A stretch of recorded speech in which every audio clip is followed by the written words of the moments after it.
कास पठारावर जाण्यासाठी बनावट संकेतस्थळ तयार करून पर्यटकांची फसवणूक। पुण्याच्या 13 जणांच्या पथकाची फसवणूक। पर्यटकांना खबरदारी घेण्याच्या सूचना। ईडीकडून ज्ञानराधा मल्टीस्टेटची 95 कोटींची संपत्ती जप्त। जास्तीच्या व्याजाचं आमिष दाखवत ज्ञानराधा मल्टीस्टेटनं कोट्यवधी रुपयांची फसवणूक केल्याप्रकरणी आहे गुन्हा दाखल।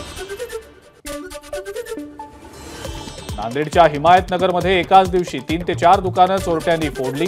घटना सीसीटीव्हीमध्ये चित्रित। बाजार चौक परिसरातील एक जनरल स्टोअर, 2 किराणा दुकानं आणि एक कपडा दुकानामध्ये चोरी। वाशिमच्या भर जहागीर गावामध्ये चोरी। 10 लाखांहून अधिक किमतीचे दागिने आणि रक्कम चोरट्यांनी केली लंपास। पोलिसांकडून चोरांचा शोध सुरू। चालत्या ट्रेनमधनं प्रवाशांच्या हाताला फटका मारून मोबाईल चोरणाऱ्या फटका गँगच्या म्होरक्याला केलं गजाआड। आतापर्यंत त्याच्यावर 14 गुन्हे दाखल।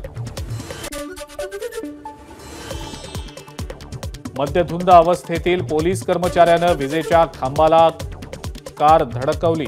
सुदैवानं कोणतीही हानी नाही। पिंपरी चिंचवड शहरात वाहन तोडफोडीचं सत्र सुरूच। शहरातल्या आकुर्डी, निगडी आणि सांगवी परिसरात एकूण 27 वाहनांची तोडफोड।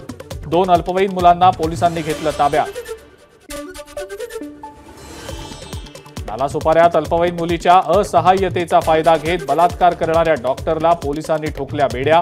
योगेंद्र शुक्ला असं डॉक्टरचं नाव। 4 वर्षांपासून करत होता अल्पवयीन मुलीवर अत्याचार। एबीपी माझा, उघडा डोळे बघा नीट।